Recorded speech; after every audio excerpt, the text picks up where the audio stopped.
국토부 장관 경질, 갈수록 태산.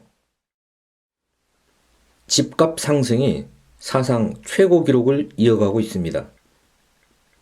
12월 첫째 주 전국 아파트 값이 0.27% 뛰어 2012년 통계 작성 이후 최대 상승폭이었습니다. 그런데 12월 둘째 주에는 0.92%가 상승해 또다시 역대 최고 기록을 깼습니다. 문재인 대통령은 올해 1월 14일 청와대 영빈관에서 개최한 신년 기자회견에서 집값 원상 회복을 공언했습니다. 문 대통령은 부동산 투기를 잡고 부동산 가격을 안정시키겠다는 정부의 의지는 확고하다면서 정부는 지금의 대책이 실효를 다했다고 판단되면 보다 강력한 대책을 내놓을 것이라고 역설했습니다. 하지만 올해 들어 집값은 더 가파르게 폭등했습니다. 문 대통령의 집값 원상 회복과 강력한 대책은 빈말이었나요? 아니면 의지는 있으나 무능한 탓인가요? 민심이 심상치 않자 문재인 대통령은 김현미 국토교통부 장관을 경질하겠다고 발표했습니다. 부동산 담당 장관을 문책하고 교체하면 집값 폭등이 진정될까요? 부동산 정책을 바꾸지 않으면 아무 소용 없습니다. 부동산 폭등의 원인을 과거 정부 탓, 투기꾼 탓으로 돌리면서 기껏해야 핀셋 규제만 남발해봐야 효과가 있을 리 만무합니다.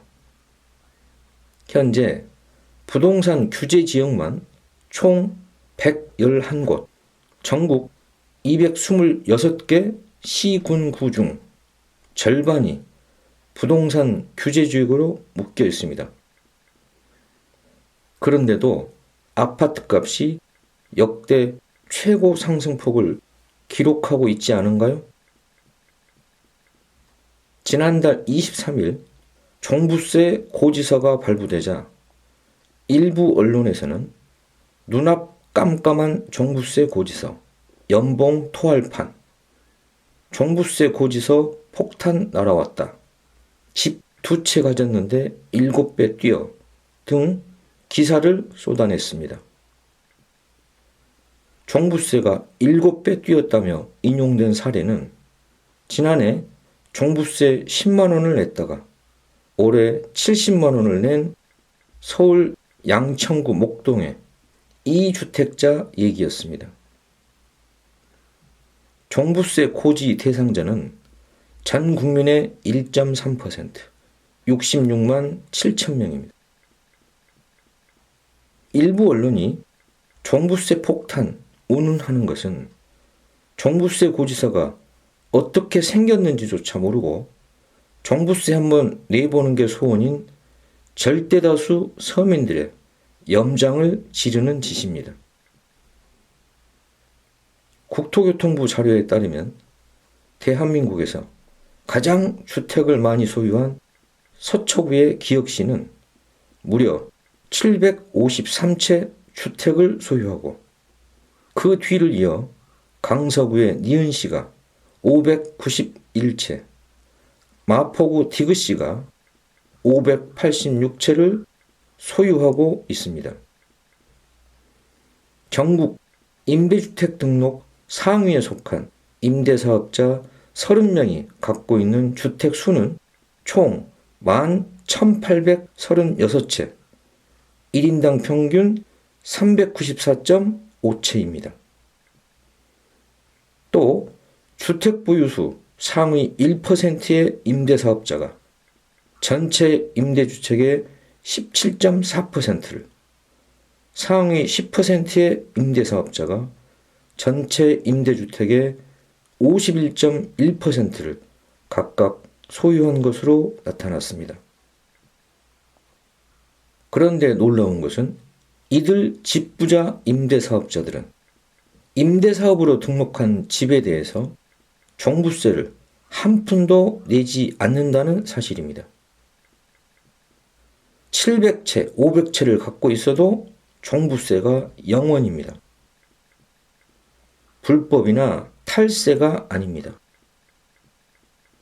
집부자 임대사업자들은 종부세 고지 대상이 아닙니다. 이게 상식적으로 말이 되나요? 어째서 이런 어처구니 없는 일이 벌어지는 것일까요? 결론부터 말하면 문재인 정부가 2017년 12월 발표한 임대주택 등록 활성화 방안 때문입니다. 문재인 정부의 임대주택 활성화 방안은 임대사업자에 대한 사상 초유의 세금 특혜 정책입니다.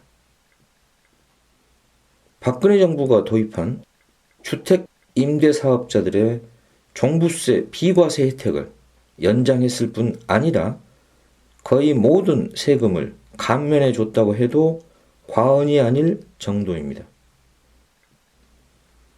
임대사업자로 등록하는 사업자에게 취득세와 재산세 감면 혜택 일몰 기한을 2021년까지 연장해주고 8년 이상 장기 임대주택은 다주택자 양도세 중과 대상에서 배제하고 장기 보유 특별공제 70%를 적용하며 심지어 건강보험료도 덜 내게 깎아줬습니다. 한술 더 떠서 다주택자의 주택 매집을 촉진하기 위해 주택 구입 자금의 80%까지 대출해주는 파격적인 특혜를 베풀었습니다. 그러자 임대사업자가 급증했습니다. 2016년 6만여 명이던 서울 지역 임대사업자는 2020년 6월에 17만 명으로, 전국적으로는 2016년 17만 1223명이던 임대사업자 수가 2020년 6월에는 49만여 명으로 3배 가까이 급증했습니다.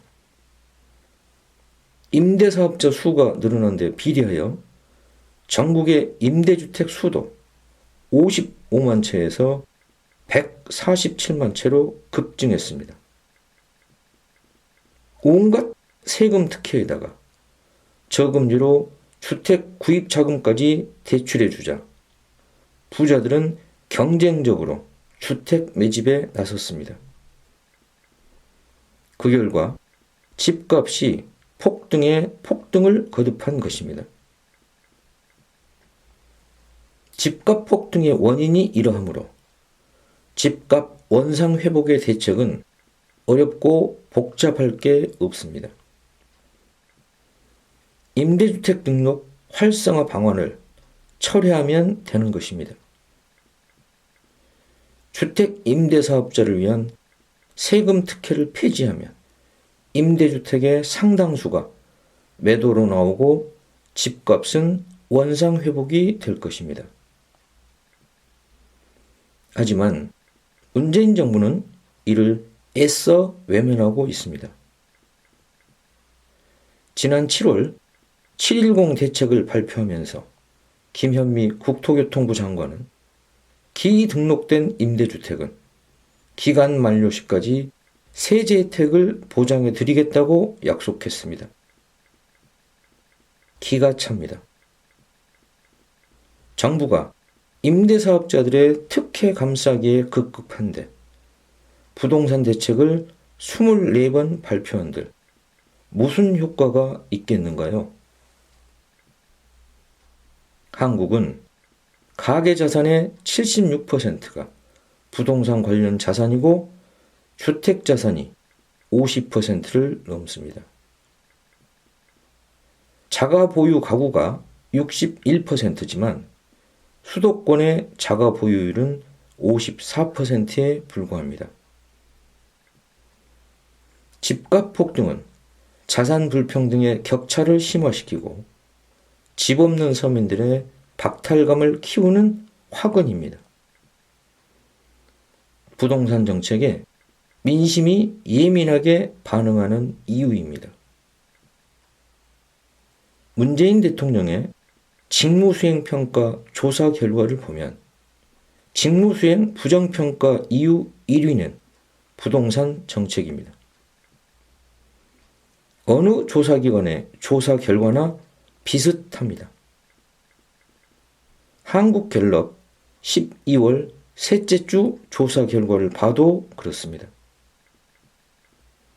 문 대통령의 직무수행 부정평가자는 부정평가 이후로 부동산 정책 20%, 전반적으로 부족하다 12%, 코로나19 대처 미흡 11%, 법무부 검찰 갈등 8%, 경제 민생 문제 해결 부족 7%, 독단적, 일방적, 편파적 6%, 공정하지 못함, 내로남불 3% 등을 꼽았습니다. 부동산 담당 장관을 교체하면 부동산 정책이 나아질까요? 변창흠 국토교통부 장관 후보자는 장관 취임도 하기 전에 벌써부터 구설수에 올라 있습니다. 변 후보자는 서울 주택도시공사 사장으로 재직하던 2016년 6월 건설안전사업본부 부장회의에서 공유주택 입주자를 언급하며 못 사는 사람들은 집에서 밥을 해먹지 미쳤다고 사먹느냐고 비하했습니다. 또한 구의역 스크린도 사망사고에 대해서도 변 후보자는 위탁업체 직원이 실수로 죽은 거다. 사실 아무것도 아닌데 걔가 조금만 신경 썼으면 아무 일도 없는 것처럼 될 수 있었는데 이만큼 됐다고 발언한 사실이 밝혀졌습니다. 과거 발언으로 논란이 커지자 변 후보자는 뒤늦게 사과에 나섰습니다. 그는 지난 18일 4년 전 SH 사장 재직 시 제 발언으로 인해 국민 여러분께 심려를 끼치게 되어 죄송하게 생각한다. 특히 저로 인해 마음의 상처를 입으신 분들께 진심으로 사과드린다. 앞으로 공직 후보자로서 더 깊게 성찰하고 더 무겁게 행동하겠다. 라고 달랑 3문장짜리 사과문을 내놨습니다. 국토교통부는 정부 부처 중 산재 사고가 가장 많이 나는 건설업을 관장합니다. 또한 국토교통부는 구의역 김군의 동료들이 일하고 있는 서울교통공사의 감독기관입니다. 산재 사고로 노동자들이 죽으면 개들의 실수로 책임을 전가하고 사실 아무것도 아닌 일이라고 치부하고 넘어갈 텐가요? 갈수록 태산입니다. 서울교통공사노조 PSD 지회, 공공운수노조 한국발전기술지부, 청년전태일 등은 20일 청와대 앞에서 기자회견을 열어 구의역 김군의 죽음을 모욕한 변 내정자는 즉각 장관직을 자진 사퇴하거나 청와대가 임명을 철회하라고 주장했습니다.